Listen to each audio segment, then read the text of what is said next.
नमस्कार बंधुगण, Rudra GN Odia channel रे आपण मानकु स्वागत। बंधुगण, शास्त्र रे कल्की अवतार विषय रे कहा जाय अछि। जेतेबेले कलिजुग शेष हेबो एवं सत्य जुग जेतेबेले आरंभ हेबार थिबो सेतेबेले भगवान विष्णु कल्की रूप रे अवतार नेबे। विष्णु को कल्की अवतार को शेष अवतार कहा जाउ अछि।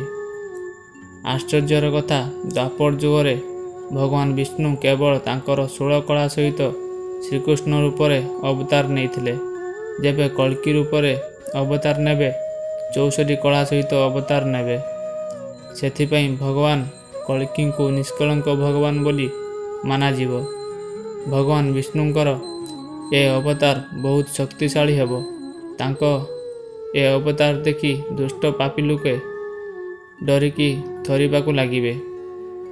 कलिजुग रे जेकोसी अस्त्र शस्त्र हथियार तांको उपरे किछि भी प्रभाव पकई पारिबो नाही।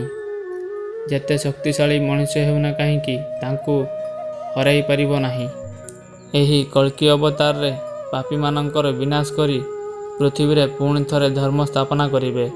यह भी माना जाए भगवान कल्की अवतार सहित सत्य जुग भी आरंभ होइजिवो। काहींकी ना तांको ए अवतार सहित कलिजुग शेष होइजिवो। बंधुगण, कल्की अवतार को नहीं तांकर स्वरूप, जन्मस्थान, तांकर परिवार एवं बहुत सारा कथा बुद्धिजीवी एवं धर्मशास्त्र रे मतभेद रही। सेथिपई ए वीडियो रे आपण जानिबाकू पाइबे कल्की अवतार को नहीं कौ धर्मशास्त्र रे कौन लेखा जाइछि। भगवान विष्णु कल्की रूप रे केबे जन्म नेबे, से देखिबाकू केमिति हेबे, तांकर जन्म केउठी हेबो, तांकर पितामाता एवं भाई किए हेबे, तांकर गुरु किए हेबे, एमिति बहुत सारा कथा जानिबाकू पाइबे।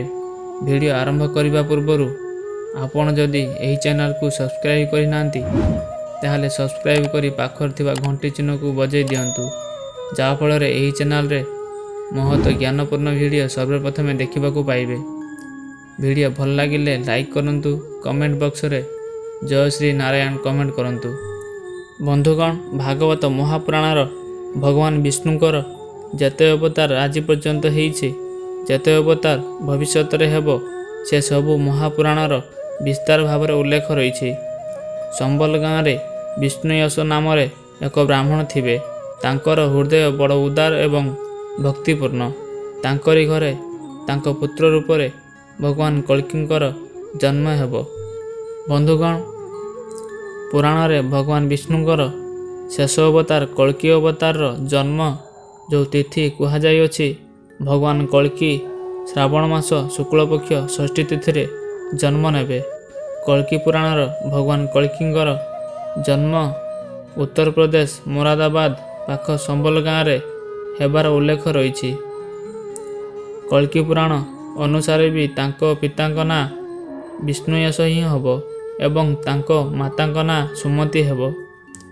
भगवान रामंक भली भगवान कल्कींकर 4 भाई हेबे, जहाँकि धर्म स्थापना करिवार साहाय्य करिवे। भगवान कल्कींक 2 विवाह हेबो। तांको पत्नीक ना लक्ष्मी रूपी पद्मा एवं वैष्णवी रूपी रमा हेबो। आसंतु जानिबा तांकर स्वरूप विषय रे। अग्नि पुराण रे भगवान कल्कींक अवतार चित्र करा जाइछि। सेथिरे भगवान कल्की धनुर्तीर सहित घोड़ा उपरे बसिथिबार देखबाकू मिलिछि।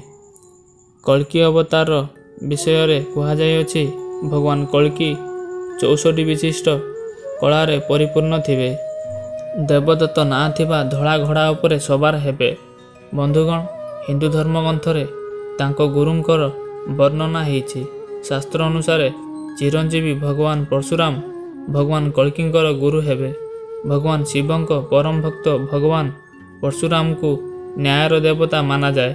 भगवान परशुराम त्रेता युगरे श्रीरामंक लीला देखिथिले एवं द्वापर युगरे श्रीकृष्ण समय रे महाभारत युद्ध भी देखिथिले। भगवान परशुराम को भगवान विष्णुंकर अवतार माना जाए। कल्की पुराण अनुसार भगवान परशुराम ही भगवान कल्कींक गुरु हेबे और तांको युद्ध शिक्षा देबे। महाभारत पुराणर 1000 वर्ष पूर्वरु भविष्यवाणी करा जाय अछि, जेते जेते कलिजुगर समय बीती चलिबो, धरती उपरे अत्याचार एवं पाप भी बढ़ी चलिबो। ମଣିଷଙ୍କର ସଂସ୍କାର ବିନାଶ ହୋଇଯିବ। କେହି ଗୁରୁଙ୍କ ଉପଦେଶ ପାଳନ କରିବେ ନାହିଁ, ଗୁରୁଜନଙ୍କୁ ମାନିବେ ନାହିଁ ଏବଂ ଅଧର୍ମ ଚରମ ସୀମାରେ ଥିବ। ସେତେବେଳେ ଭଗବାନ କଳ୍କି ତାଙ୍କ ଗୁରୁ ଭଗବାନ ପରଶୁରାମଙ୍କ ନିର୍ଦ୍ଦେଶ ଅନୁସାରେ ଭଗବାନ ଶିବଙ୍କର ତପସ୍ୟା କରି ଦିବ୍ୟ ଶକ୍ତି ପ୍ରାପ୍ତ କରିବେ। ଦିବ୍ୟ ଶକ୍ତି ପ୍ରାପ୍ତ କରିବା ପରେ ଭଗବାନ କଳ୍କି ଦେବଦୂତ ଘୋଡ଼ା ଉପରେ ସବାର ହୋଇ ପାପୀଙ୍କର ବିନାଶ କରିବେ। ଏହିପରି କଳ୍କିଙ୍କର ଜନ୍ମ ପରେ ପରେ କଳିଯୁଗ ଶେଷ ହୋଇଯିବ ଏବଂ ସତ୍ୟଯୁଗ ପୁଣି ଥରେ ଆରମ୍ଭ ହେବ। ବନ୍ଧୁଗଣ, ଆଶା କରୁଛି ଭିଡ଼ିଓଟି ଆପଣଙ୍କୁ ଭଲ ଲାଗିଥିବ। ଯଦି ଭିଡ଼ିଓ ଭଲ ଲାଗିଥିବ ଭିଡ଼ିଓକୁ ଲାଇକ୍ କରନ୍ତୁ, କମେଣ୍ଟ ବକ୍ସରେ ଜୟ ଶ୍ରୀ ନାରାୟଣ କମେଣ୍ଟ କରନ୍ତୁ ଏବଂ ଏହି ଚ୍ୟାନେଲକୁ ଯଦି ସବସ୍କ୍ରାଇବ୍ କରିନାହାନ୍ତି ତାହେଲେ ସବସ୍କ୍ରାଇବ୍ କରି ପାଖରେ ଥିବା ଘଣ୍ଟି ଚିହ୍ନକୁ ବଜାଇ ଦିଅନ୍ତୁ।